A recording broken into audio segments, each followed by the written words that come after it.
गृहमंत्री अमित शहांनी साईबाबांचं दर्शन घेतलं। शहांच्या हस्ते बाबांची विधिवत पूजा आणि महाआरती। मुख्यमंत्री उपमुख्यमंत्र्यांचीही उपस्थिती। अमित शहा आणि मुख्यमंत्र्यांची बंद दाराआड चर्चा। शिर्डीतील हॉटेल सन अँड सँडमध्ये दोघांमध्ये चर्चा। राज्यातील अतिवृष्टी आणि पुरासंदर्भात घेतली माहिती। एकनाथ शिंदे अजित पवारही उपस्थित होते। ठाण्यात महायुती विरोधात मविया मनसे एकत्र। ठाण्यातील विविध समस्यांबाबत एकत्र काढणार मोर्चा। जितेंद्र आव्हाड यांच्या निवासस्थानी बैठक।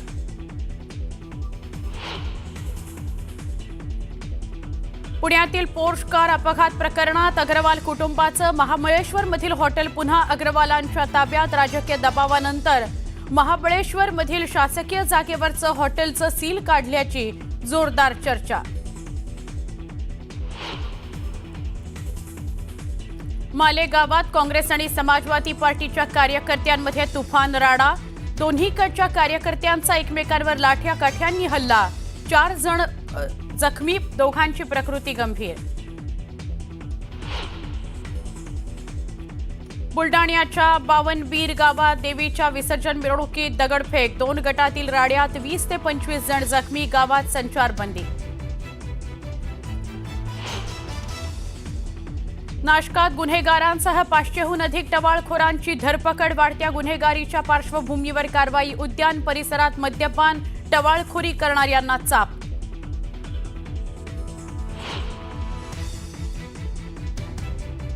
धाराशिवच्या कळंब तालुक्यातील खामसवाडी गावाला पावसानं झोडपलं। अनेकांच्या शेतात शिरलं पाणी। पाणी साचल्यानं परिसरातील रस्ते बंद। सोलापूरच्या बार्शी तालुक्यात 4 दिवसांच्या विश्रांतीनंतर जोरदार पाऊस। चांदणी नदीला पूर। अगळगाव उंबरगे गावाला जोडणारा पूल पाण्याखाली। शेती पिकाचं मोठं नुकसान।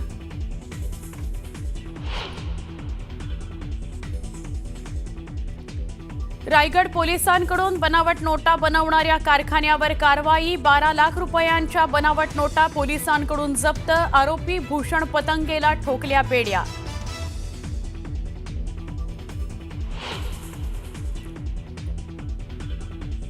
वुमन्स वर्ल्ड कपमध्ये भारत पाकिस्तान टीम आमने सामने। श्रीलंकेच्या कोलंबोमध्ये खेळला जाणार महामुकाबला। दोन्ही संघांमध्ये हस्तांदोलन नाही। युक्रेनमध्ये ट्रेनवर रशियाकडून मोठा ड्रोन हल्ला। रशियन सैन्यानं ड्रोनच्या माध्यमातून प्रवासी रेल्वेवर साधला निशाणा। हल्ल्यात 30 जणांचा मृत्यू। युक्रेनच्या राष्ट्रपतींनी हल्ल्याला दहशतवादी हल्ला म्हणून संबोधले।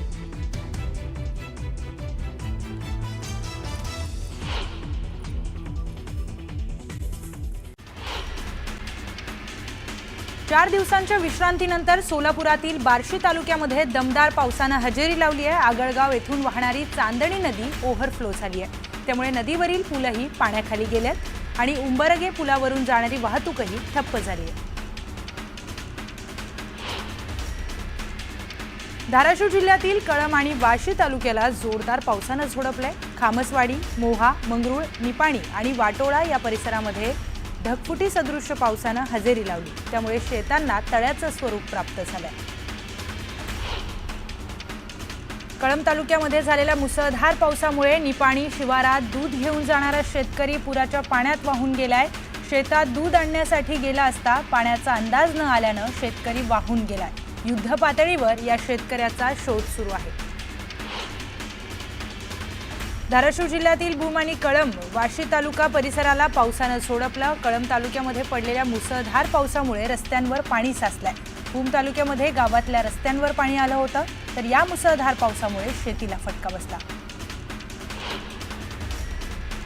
धाराशिव जिल्ह्यातील कळंब तालुक्यातील खामसवाडी गावामध्ये मुसळधार पाऊस पडला। मोहा, खामसवाडी, शिळका, धानोरा, मंगरुळ या भागामध्ये मुसळधार पाऊस झालाय।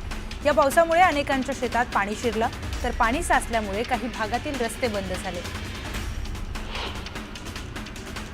अरबी समुद्रातील शक्ती चक्रीवादळाचा तडाखा पालघरच्या पश्चिम किनारपट्टीला बसण्याची शक्यता वर्तवण्यात आली आहे। त्यामुळे पालघर जिल्ह्यातील मच्छीमार बांधवांना सतर्कतेचा इशारा देण्यात आला आहे।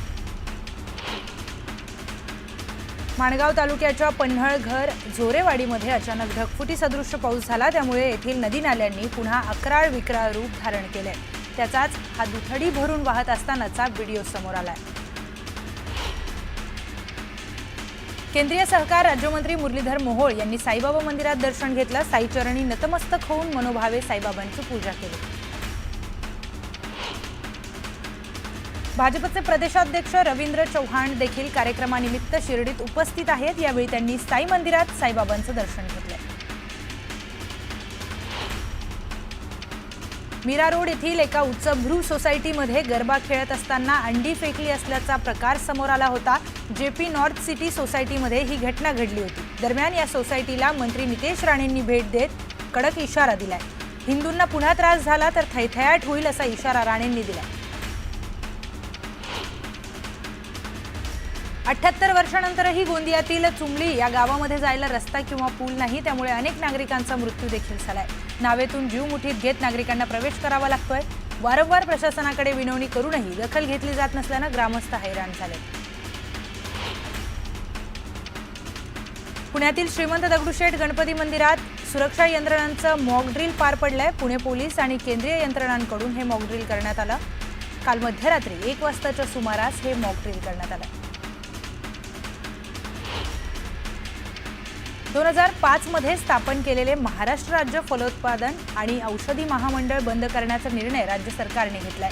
मंडळाचं अध्यक्षपद अनेक वर्षापासून रिक्त होतं, त्यामुळे प्रशासकीय दुर्लक्ष, केंद्र सरकारकडून निधी न मिळणं, राज्याच्या कृषी विभागातील अधिकाऱ्यांनी निधीसाठी पाठपुरावा न केल्यामुळे अखेर हे मंडळ बंद करण्याची नामुष्की सरकारवर ओढवली आहे।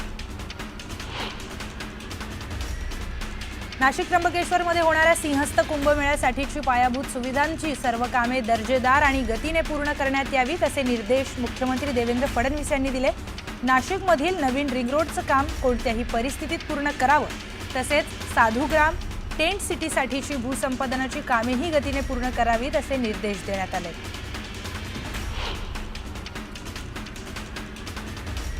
रायगड जिल्ह्यातील अलिबाग पोलीस ठाण्याच्या हद्दीत बनावट नोट छपाई प्रकरणी मोठी कारवाई करण्यात आली। पोलिसांनी मयेकरवाडा परिसरामध्ये धाड टाकून कारवाई करत 12 लाखांच्या बनावट नोटा जप्त केल्यात। या प्रकरणी एका आरोपीला अटकही करण्यात आली।